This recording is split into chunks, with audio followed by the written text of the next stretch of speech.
তাৎক্ষণিকভাবে ঘোষণা দিয়েছি যে ফিজিক্সের 6 এবং 7 দুইটি কোশ্চেন ভুল হয়েছে, সেটাকে আমরা ফুল ক্রেডিট দিয়ে দেব, সেটা আমরা বলেছি। মাননীয় স্পিকার, আপনার মাধ্যমে মাননীয় সংসদ সদস্যকে অশেষ ধন্যবাদ। পরীক্ষা আমরা নিয়ে থাকি সারা বাংলাদেশে। এসএসসি পরীক্ষায় প্রায় 2700 সেন্টার রয়েছে এবং 64টি জেলায় এই 2700 সেন্টার একত্রে পরীক্ষা শুরু হয়।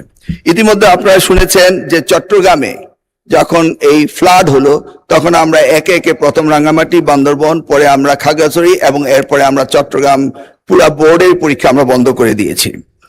আমরা লক্ষ্য করেছিলাম বৃষ্টি হচ্ছিল এবং আমরা মনিটরিং করছিলাম।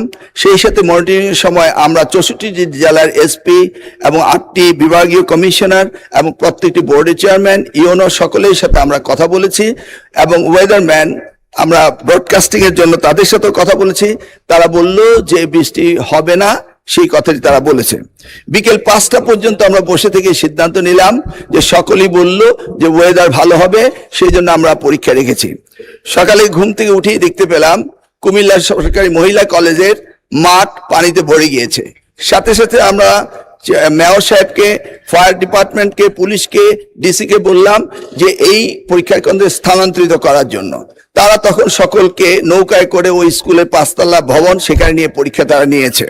আমরা সেটা দেখেছি তাদের দুর্ভোগ। তাছাড়া সারা বাংলাদেশে আমরা ডিসিদের সাথে কথা বলেছি। বসুন্ধরা টিস্যু অশুদ্ধতার বিরুদ্ধে এক বিন্দুও ছাড় নয় এবং ইউনিয়নের সাথে তারা বলেছে যে কোথাও পরীক্ষা কোনো রকম দুর্যোগ ঘটেনি, একটি শুধু কুমিল্লা মহিলা কলেজে ঘটেছে। এবং সেই সাথে ফিজিক্সের প্রশ্ন 6 এবং 7 এই দুইটি প্রশ্ন ভুল হয়েছে। মাননীয় স্পিকার, আমরা দায়িত্ব পেয়েছি মাত্র 4 মাস। কোশ্চেন মডারেটর আগে কোশ্চেন করেছিল। আপনি জানেন যে কোশ্চেন মডারেট করতে হলে এই প্রক্রিয়াটি 2 বছর আগে থেকে শুরু করতে হয়। আমরা এসে কোনো কোশ্চেন তৈরি করতে পারিনি। বিগত গভর্নমেন্টের যে মডারেটর ছিল তারাই কোশ্চেন করেছে। তবুও আমরা তাৎক্ষণিকভাবে ঘোষণা দিয়েছি যে ফিজিক্সের 6 এবং 7 দুইটি কোশ্চেন ভুল হয়েছে, সেটাকে আমরা ফুল ক্রেডিট দিয়ে দেব, সেটা আমরা বলেছি। এবং পরীক্ষা যথাযথ হচ্ছে কিনা সেইভাবে সাহায্য সহযোগিতা করার জন্য আমরা সকলকে প্রস্তুত রেখেছিলাম। আজকেও আমরা সারাদিন কথা বলেছি এবং প্রত্যেকটি আমাদের সাথে যারা স্টেক হোল্ডার রয়েছেন তারা বলেছে পরীক্ষা সুন্দর হয়েছে, সুস্থ হয়েছে। একটি জায়গায় শুধু কুমিল্লা সরকারি মহাবিদ্যালয় এই ঘটনাটি ঘটেছে এবং সেখানে পরীক্ষা সুন্দর হয়েছে। আমরা নির্দেশ দিয়েছি যে পরীক্ষা বিলম্বতে শুরু করার জন্য এবং যে মেয়েটি কাপড় ভিজে গিয়েছিল বাড়ি থেকে কাপড় আনা হয়েছে, 1 ঘন্টা পরে পরীক্ষা নেওয়া হয়েছে এবং পরীক্ষার সময়সীমা বাড়িয়ে দেওয়া হয়েছে।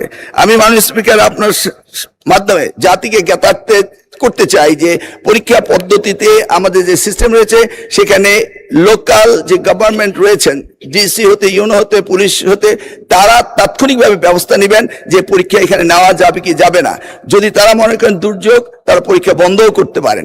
আমরা বারবার কথা বলেছেন না স্যার, আমরা ঠিক মতোই নিচ্ছি এবং আপনারা দেখতে পেয়েছেন যে বৃষ্টির পানি কোথায় কোথায় ছিল সেগুলো আমরা সকলেই লক্ষ্য করেছি। কোমলমতি সন্তানদের জন্য আমাদেরও মায়া রয়েছে মাননীয় স্পিকার, সেই জন্য আমরা সবসময় মনিটরিং করি।